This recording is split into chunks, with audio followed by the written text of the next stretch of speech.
আগামী এক মাসের মধ্যে বাংলাদেশ পাচ্ছে করোনার টিকা, জানালেন স্বাস্থ্যমন্ত্রী। কোভিড নির্ণয়ে পরীক্ষার মূল্য কমালো স্বাস্থ্য অধিদপ্তর।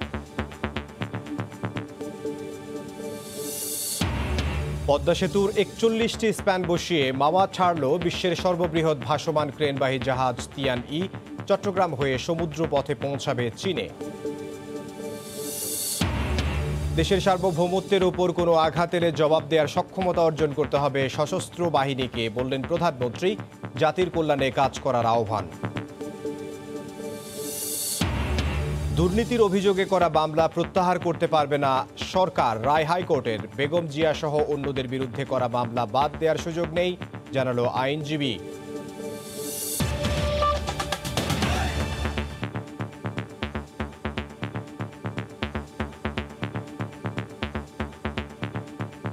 এই মুহূর্তে কক্সবাজারে আদালত প্রাঙ্গণে আছেন সহকর্মী সুজাউদ্দিন রুবেল। সরাসরি চলে যাচ্ছে তার কাছে। রুবেল, তো কর্মকর্তা সিনহা মোহাম্মদ রাশেদ খান হত্যাকাণ্ডের চার্জশিট আজ সকাল 10:30টার দিকে র্যাব কর্মকর্তা আদালতে জমা দিয়েছেন। সেখানে অভিযুক্ত করা হয়েছে 15 জনকে, যার মধ্যে ইতিমধ্যে 14 জন কারাগারে রয়েছেন, একজন এখনও পলাতক রয়েছেন, যিনি টেকনাফ থানার সাবেক এসআই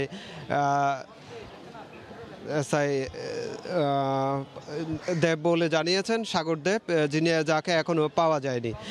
তবে আজকে আমরা যখন তদন্ত কর্মকর্তা যখন চার্জশিট জমা দিয়ে আসার পর আমাদের সাথে কথা বলেছিলেন, তিনি যে বিষয়টি বলছে, তারা 4 মাস 13 দিনের সময় ধরে তারা এই বিষয়টি তদন্ত করছে এবং তদন্ত করে পুঙ্খানুপুঙ্খানুভাবে যেখানে যেরকম বিষয়গুলো আছে সবার সাথে কথা বলে তারা বিষয়গুলো তুলে এনেছেন বলে জানিয়েছেন। অপরদিকে আমরা কক্সবাজারের যিনি পিপি রয়েছেন ফরিদুল আলম, তার সাথে কথা বলেছিলাম। তিনি যে বিষয়টি বলছে, মেজর সিনহা যখন কাজ করছিলেন কক্সবাজারে তখন বেশ কিছু তথ্য পেয়েছিলেন। এই তথ্য সংক্রান্তে জেরে পরিকল্পিতভাবে টেকনাফ থানার সাবেক ওসি প্রদীপ কুমার তাকে হত্যা করা হয়েছে বলে জানিয়েছেন, যেখানে পরিকল্পনা করেছেন ওসি প্রদীপ এবং যেখানে যে লিয়াকত রয়েছেন, লিয়াকতকে নির্দেশ দেওয়া হয়েছে বলে জানিয়েছেন। তবে এই যে মামলার পুরো প্রক্রিয়াটি আবার অবৈধ বলে একটি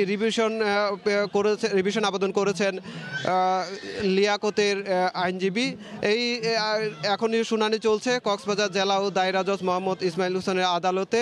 এখনো পর্যন্ত সেই শুনানি চলছে। এখনো পর্যন্ত আমরা আসলে কি আদেশটি হয়েছে সেটি এখনো বলতে পারি না। দীর্ঘ সময় ধরে এটি শুনানি চলছে। অপরদিকে এখনো আমরা যে আদালত চত্বরে অবস্থান করছি, এখানে বিপুল সংখ্যক মানুষ রয়েছেন। তারাও চাচ্ছেন যে এটির একটি সুষ্ঠু বিচার হোক এবং যাতে দ্রুত সময়ের মধ্যে বিচারটি সম্পূর্ণ হয়। এখানে সকাল থেকে আমরা কক্সবাজার যে আদালত প্রাঙ্গণ রয়েছে সেখানেও মিডিয়া কর্মীরাও ভিড় করছে।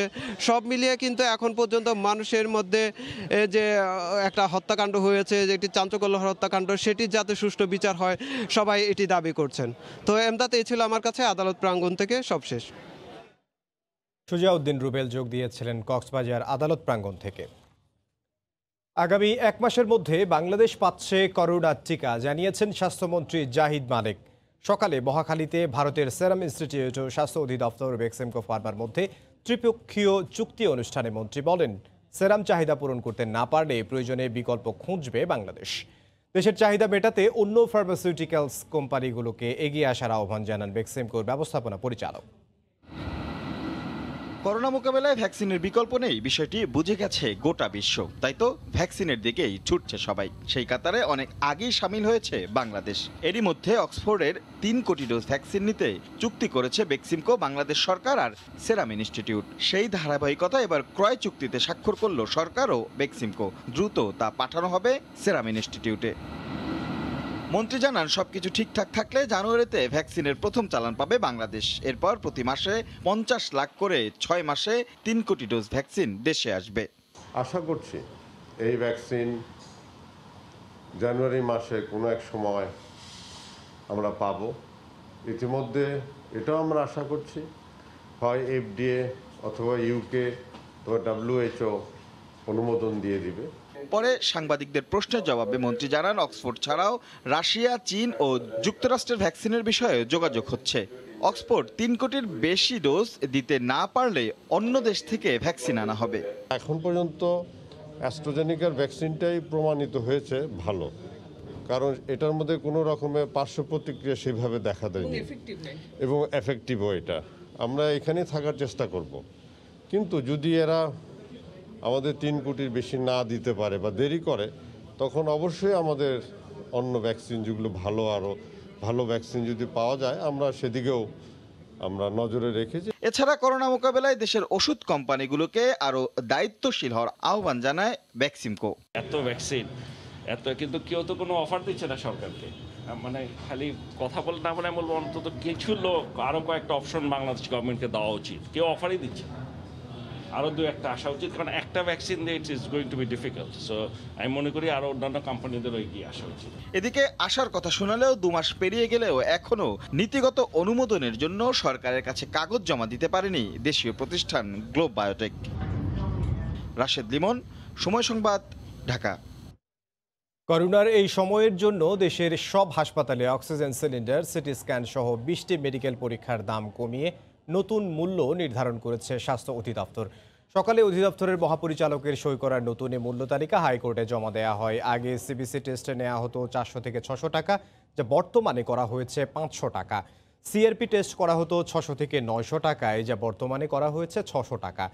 এলএফটি টেস্ট করা হতো 950 থেকে 1600 টাকায়, যা বর্তমানে করা হয়েছে 1000 টাকা। প্রতিবেদন গ্রহণ করে আদালত সরকারি ও বেসরকারি হাসপাতালগুলোর নিয়ন্ত্রণে রেগুলেটরি কমিশন গঠন, পরীক্ষা নিরীক্ষার পূর্ণাঙ্গ তালিকা ও আইসিইউ স্থাপনের বিষয়ে 20 জানুয়ারির মধ্যে অগ্রগতি প্রতিবেদন দেওয়ার আদেশ দেন। অনুমোদনের পর এবার টিকাদান কর্মসূচি শুরু করতে যাচ্ছে যুক্তরাষ্ট্র। সোমবার থেকে যুক্তরাষ্ট্রে শুরু হচ্ছে ফাইজার ও বায়োনটেকের কোভিড টিকার প্রয়োগ। রোববারই দেশটির 145টি শহরে যাচ্ছে 30 লাখ ডোজের প্রথম চালান। এদিকে চীন জুড়ে করোনার ভ্যাকসিন সরবরাহের প্রস্তুতি সম্পন্ন করেছে সিনোফার্ম। যুক্তরাষ্ট্রে গেল একদিনে 2 লাখের বেশি মানুষ করোনায় আক্রান্ত হয়েছেন, মারা গেছেন 2300-র বেশি। এর মাঝেই খুশির খবর, দেশটিতে শুরু হতে যাচ্ছে করোনার ভ্যাকসিন প্রয়োগ। টিকা সরবরাহের দায়িত্বে থাকা কর্মকর্তারা জানান, স্থানীয় সময় সোমবার সকালে যুক্তরাষ্ট্রে ফাইজার ও বায়োনটেকের তৈরি টিকার প্রয়োগ শুরু হবে। রোববারই 30 লাখ ডোজের প্রথম চালান অন্তত 145টি শহরে পৌঁছে যাবে। বাকি শহরগুলোতে মঙ্গল ও বুধবার নাগাদ টিকার চালান পৌঁছে যাবে। এটা সত্যিই ঐতিহাসিক একটি দিন। অবশেষে আমরা করোনা মোকাবিলায় একটি জায়গায় পৌঁছাতে পেরেছি। মার্কিন নাগরিকরা এই সপ্তাহ থেকে টিকা নিতে পারবেন। দেশটিতে কয়েক লাখ মানুষকে ভ্যাকসিন দিতে এরই মধ্যে 3 শতাধিক নার্সিংহোম সব ধরনের প্রস্তুতি সম্পন্ন করেছে। এই টিকা 16 বছরের বেশি বয়সীদের দেয়া হবে। শুরুতেই স্বাস্থ্যকর্মী ও সংকটাপন্নদের প্রাধান্য দেওয়া হবে বলে জানিয়েছে মার্কিন কর্তৃপক্ষ। এর আগে গত বৃহস্পতিবার যুক্তরাষ্ট্রের খাদ্য ও ওষুধ প্রশাসন এফডিএ এর বিশেষজ্ঞ প্যানেল ফাইজার বায়োনটেকের ভ্যাকসিন ব্যবহারের অনুমতি দেওয়ার সুপারিশ করে। পরে শুক্রবার জরুরি ভিত্তিতে এটি ব্যবহারের অনুমোদন দেয় এফডিএ। এদিকে করোনা মোকাবিলায় চলতি বছরই অন্তত 60 কোটি ডোজ টিকার অনুমোদন দিতে পারে চীন। দেশটিতে করোনার ভ্যাকসিন সরবরাহের প্রস্তুতি সম্পন্ন করেছে সিনোফার্ম। চীনে অন্তত 14টি কোম্পানি করোনার ভ্যাকসিন তৈরি করছে। পিছিয়ে নেই ভারতও। করোনার টিকার অনুমোদন পাওয়া মাত্রই দ্রুত গতিতে কাজ এগিয়ে নেওয়ার প্রস্তুতি নিয়েছে দেশটি। রাহানুল রানা, সময় সংবাদ।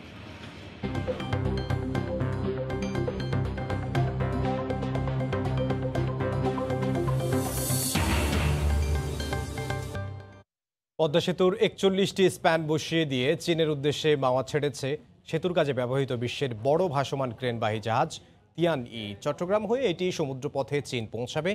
সেতুর কাজে শতাধিক ভিন্ন ভিন্ন ক্রেন ব্যবহার হয়। এর মধ্যে সবচেয়ে বড় ক্রেন এটি। বিস্তারিত জানবো নাসির উদ্দিন উজ্জ্বলের রিপোর্টে। 3600 মেট্রিক টন ওজনের সক্ষমতার তিয়ান-ই ভাসমান ক্রেনবাহী জাহাজটি সফলভাবে কাজ শেষ করে মাওয়া ছেড়ে যায়। বিশাল ক্রেনবাহী জাহাজটি প্রায় 3.5 বছর পদ্মা সেতুতে স্পান বসানোর কাজ করে। ক্রেনটির 41টি স্পান বসানোর দৃশ্য বিস্মিত করে পদ্মা তীরের মানুষকে। পৃথিবীর সবচেয়ে বড় ভাসমান ক্রেন তিয়ান-ই, এবং এর মাধ্যমে আমাদের পদ্মা সেতু মূলত কমপ্লিট হয়েছে। এটা অবশ্যই আমাদের জন্য একটা বড় গর্বের বিষয়। 41টা একটা করে এই ক্রেনটায় বসাইছে, আজকে যাইতেছে, আমাদের কাছে অনেক খারাপ লাগছে। এটা ইতিহাসে সাক্ষী হয়ে থাকবে।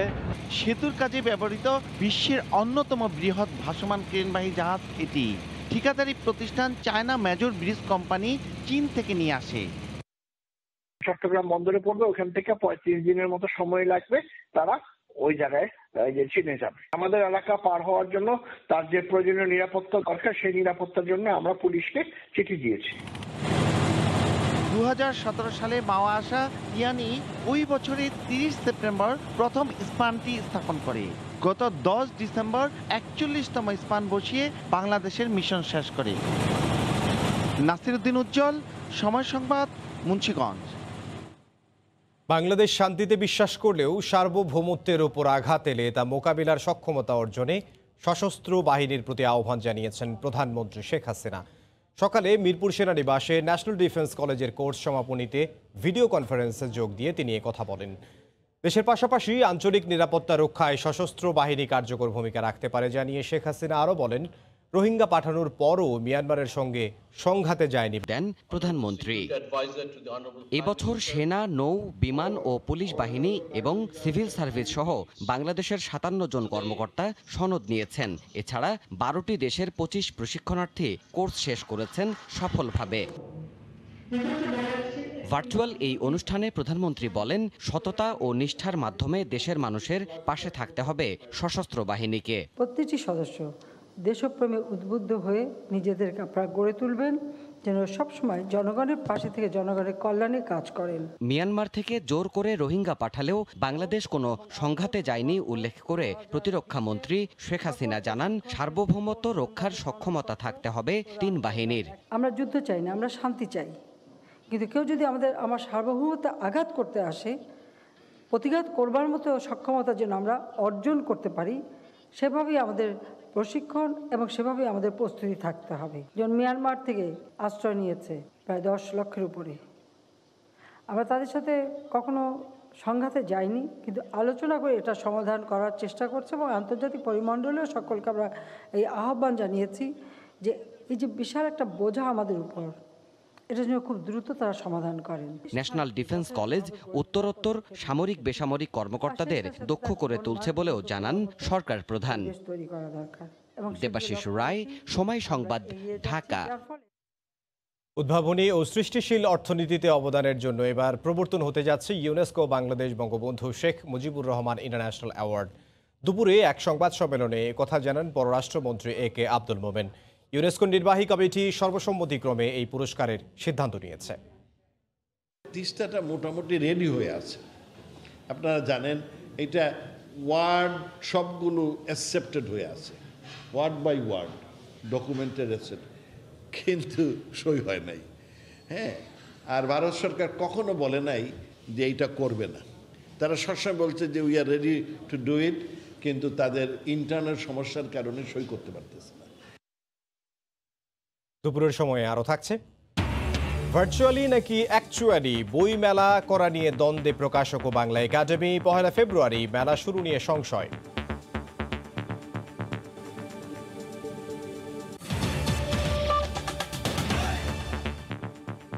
দুর্নীতির অভিযোগে করা কোনো মামলা প্রত্যাহার করতে পারবে না সরকার, এমনকি মামলা প্রত্যাহারে করা যাবে না কোনো সুপারিশও, এমন রায় দিয়েছেন হাইকোর্ট। রাষ্ট্রপক্ষের আইনজীবী বলছেন, এর রায়ের পর 1/11-এর সময় বিএনপি চেয়ারপারসন সহ অন্যদের বিরুদ্ধে হওয়া দুর্নীতি মামলা প্রত্যাহারের কোনো সুযোগ নেই সরকারের। এ রায়কে যুগান্তকারী মন্তব্য করে দুদক আইনজীবী জানালেন, উচ্চ আদালতের রায়ের ফলে দুর্নীতির মামলায় অনাকাঙ্ক্ষিত হস্তক্ষেপ বন্ধ হবে। সরকারি ত্রাণের টিন আত্মসাতে অভিযুক্ত সিলেটের এক ইউপি চেয়ারম্যানের বিরুদ্ধে দুদকের একটি মামলা হঠাৎই প্রত্যাহার হয়ে যায়। জানা যায়, স্বরাষ্ট্র মন্ত্রণালয়ের সুপারিশের ভিত্তিতেই মামলাটি প্রত্যাহার হয়। এর বিরুদ্ধে 2016 সালে হাইকোর্টে রিভিশন আবেদন করে দুর্নীতি দমন কমিশন। 4 বছর পর হাইকোর্ট রায় দিলেন, দুর্নীতির কোনো মামলাই সরকার প্রত্যাহার করতে পারবে না, এমনকি করা যাবে না প্রত্যাহারের সুপারিশও। 1/11-এর সময় করা দুর্নীতির মামলাগুলোর বিষয়েও সুস্পষ্ট নির্দেশনা দিয়েছেন হাইকোর্ট। রায়ের পর্যবেক্ষণে বলা হয়, এসব মামলা প্রত্যাহার কিংবা প্রত্যাহারের সুপারিশের এখতিয়ার নেই সরকারের। রাষ্ট্রপক্ষের আইনজীবী বলছেন, এই রায়ের ফলে বেগম জিয়া সহ অন্যদের বিরুদ্ধে হওয়া দুর্নীতির মামলা প্রত্যাহারের কোনো সুযোগ সরকারের নেই। বেগম খালেদা জিয়া অথবা তারেক রহমান অথবা অন্য যে কোনো মামলাই হোক না কেন, রাজনৈতিক বিবেচনায় অথবা স্বরাষ্ট্র মন্ত্রণালয়ের বা সরকারের কোনো রকম সুপারিশের আলোকে কোনো সিদ্ধান্তের আলোকে সে মামলাগুলো প্রত্যাহার করা সম্ভব হবে না, কারণ আইনের দ্বারা এটা বারিত। দুর্নীতির মামলা নিয়ে হাইকোর্টের দেয়া এটি প্রথম রায়। রায়কে স্বাগত জানিয়ে দুদক আইনজীবী বলছেন, রায়ের ফলে দুর্নীতিগ্রস্তদের বিনা বিচারে পার পাওয়ার সুযোগ বন্ধ হলো। পাবলিক প্রসিকিউটর যদি কমিশনের সঙ্গে আলোচনা করতো, আমাদের সঙ্গে বুঝতো, তাহলে এই ভুলটা হতো না। পাবলিক প্রসিকিউটরের ভুলেই কাজটা হয়েছে। সরকার এই ব্যাপারে নাক গলানোর কোনো সুযোগ নেই, আইনে সরকারকে সুযোগ দেওয়া হয়নি।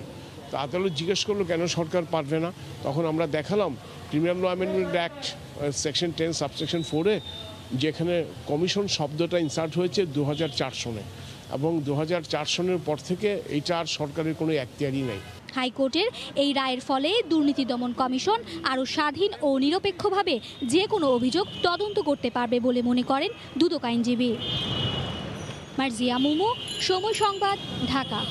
মতো রাজধানীর ফুলবাড়িয়া মার্কেটের অবৈধ দোকানে উচ্ছেদ অভিযান চালাচ্ছে সিটি কর্পোরেশনের ভ্রাম্যমাণ আদালত। এখন পর্যন্ত 5 শতাধিক স্থাপনা উচ্ছেদ করা হয়েছে। এই মুহূর্তে সেখানে আছেন সহকর্মী সালাহ উদ্দিন সুমন। সরাসরি যাব তার কাছে। সুমন, এমদাদ, দুপুর 12টা থেকেই এই ফুলবাড়িয়া সুপার মার্কেটের যে নকশা বহির্ভূত যে দোকানগুলো রয়েছে, আপনি জানেন যে গত 3 দিন ধরে ভাঙা হচ্ছে, আজকে দিয়ে 4র্থ দিন। এটি কিন্তু আজকে দুপুর 12টার দিকেই এই অভিযান শুরু হয় এবং আজকে শুরু করা হয় এই মার্কেটের আন্ডারগ্রাউন্ডে যেসব নকশা বহির্ভূত দোকান রয়েছে সেগুলো ভাঙার মাধ্যমে। এখন পর্যন্ত ভাঙার কাজ চলছে। আমার সামনে এখন দেখতে পাচ্ছেন যে জায়গাটি, সেইখানেই কিন্তু 2টি দোকান এখন ভাঙা হচ্ছে। বলে রাখি যে গত 3 দিন ধরে যেভাবে এখানে উচ্ছেদ অভিযান চলেছে, যেভাবে অবৈধ বা নকশা বহির্ভূত দোকানগুলো ভেঙে ফেলা হয়েছে, সেই বেগটা কিন্তু আজকে ততটা নেই। আজকে কিছুটা ঢিমে তালে চলছে। আমরা কথা বলেছি সিটি কর্পোরেশনের দায়িত্বশীল কর্মকর্তা, যিনি এই মুহূর্তে অভিযানের নেতৃত্ব দিচ্ছেন, তার সঙ্গে তিনি কিন্তু বলেছেন যে আজকে তারা হয়তো বিকেল বা সন্ধ্যা পর্যন্ত এই ভাঙার কাজটি চালিয়ে যাবেন। আর এখানে 911টি যে নকশা বহির্ভূত দোকান রয়েছে, তার মধ্যে ইতোমধ্যেই 500-র বেশি দোকান তারা ভেঙে ফেলেছেন, সে ধরনের কথা কিন্তু গণমাধ্যমকে তারা বলেছেন। পাশাপাশি এখানে যারা ব্যবসা করতেন, সেই ব্যবসায়ীরা সকাল থেকে এখানে বিভিন্ন ধরনের কাগজপত্র নিয়ে এসেছেন। গণমাধ্যম কর্মীদেরকে তারা দেখাচ্ছেন যে তারা এখানে আসলে সিটি কর্পোরেশনকে খাজনা দিয়ে পাশাপাশি বৈধভাবে তারা এখানে ব্যবসা করে যাচ্ছিলেন বলে দাবি করছেন তারা। এ বিষয়ে আমরা সিটি কর্পোরেশনের কর্মকর্তার সঙ্গে কথা বলি।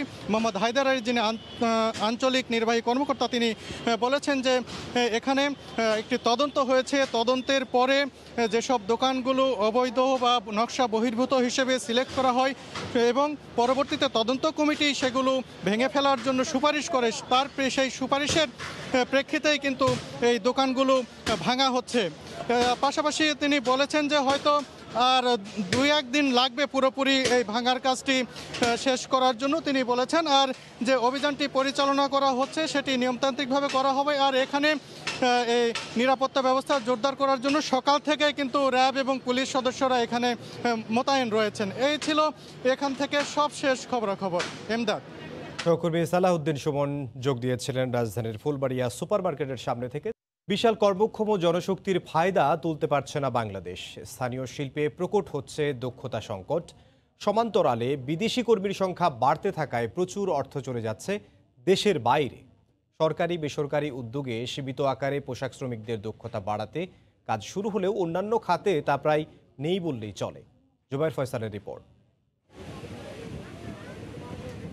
দেশের অর্থনীতির চলমান অগ্রযাত্রার অনেকটাই এসেছে বিশাল শ্রমশক্তির ওপর ভর করে, কিন্তু বিশ্বায়নের এ পর্যায়ে উত্তরাধুনিক বাজার ব্যবস্থায় গুরুত্ব বাড়ছে দক্ষতার, যেখানে যোজন যোজন পিছিয়ে আছে বাংলাদেশ। অনেক জায়গায় চাকরি লাগে গিয়েছি, কোনো জায়গায় আমাদের চাকরি হয় না, ছাড়িয়ে দিয়েছে। ট্রেনিং সেন্টারে কাজ করে বড় আপুরা প্রত্যেক মাসে ওরা 8,000 8,500 টাকা বেতন পাইছে।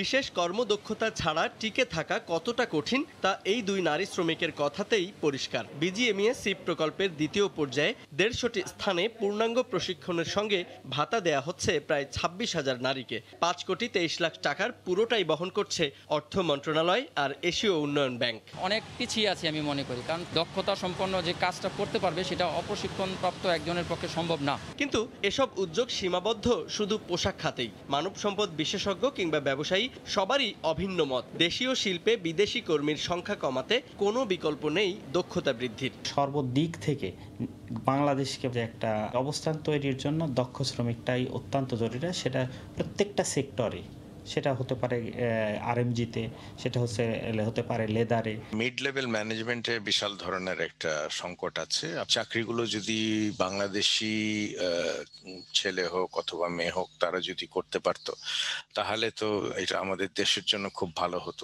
প্রতি বছর ২৬ লাখ মানুষ কর্মবাজারে প্রবেশ করলেও এর বড় অংশই অনভিজ্ঞ, ফলে বাধ্য হয়েই স্বল্প মজুরিতে কাজে নেমে পড়তে হচ্ছে তাদের।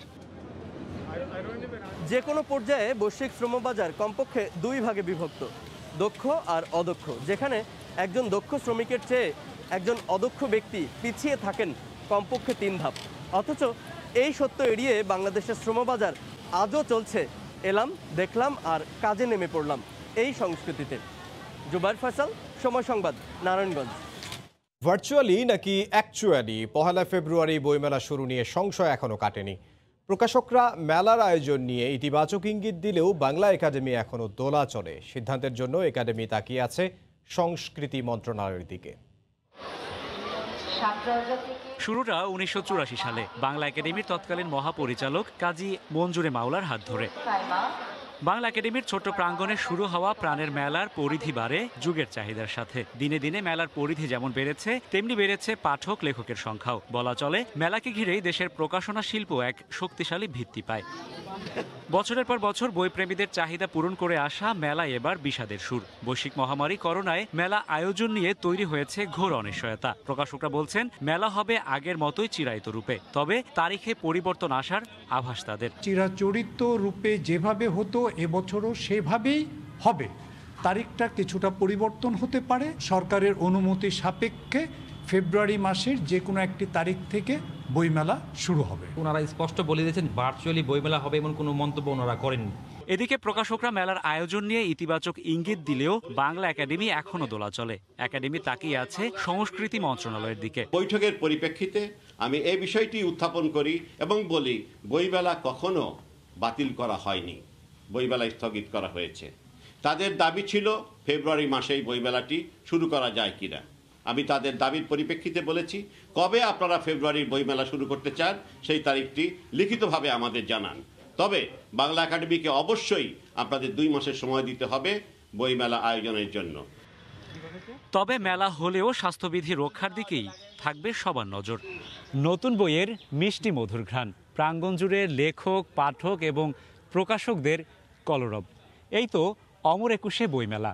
মহামারী করোনায় বইমেলার চিরায়ত এমন আয়োজনে কিছুটা অনিশ্চয়তা দেখা দিলেও দ্রুতই অনিশ্চয়তার মেঘ কেটে যাক, এমনটাই প্রত্যাশা বইপ্রেমীদের। রাশেদ বাপ্পি, সময় সংবাদ, ঢাকা।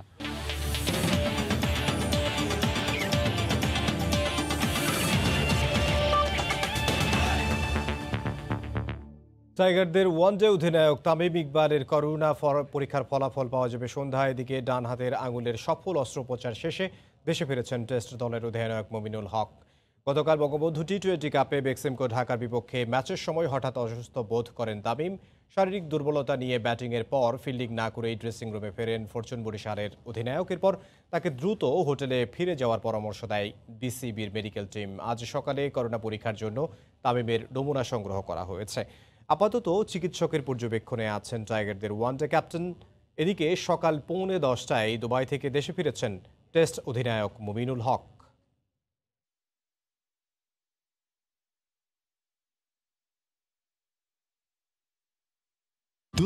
এ পর্যায়ে শীর্ষ সংবাদ জানিয়ে দিচ্ছি আরও একবার। ওসি প্রদীপের নির্দেশে অবসরপ্রাপ্ত সেনা কর্মকর্তা সিনহাকে গুলি করে ইন্সপেক্টর লিয়াকত হত্যাকাণ্ড পূর্ব পরিকল্পিত, 15 জনের বিরুদ্ধে চার্জশিট। আগামী 1 মাসের মধ্যে বাংলাদেশ পাচ্ছে করোনা টিকা, জানালেন স্বাস্থ্যমন্ত্রী। কোভিড নির্ণয় পরীক্ষার মূল্য কমালো স্বাস্থ্য অধিদপ্তর।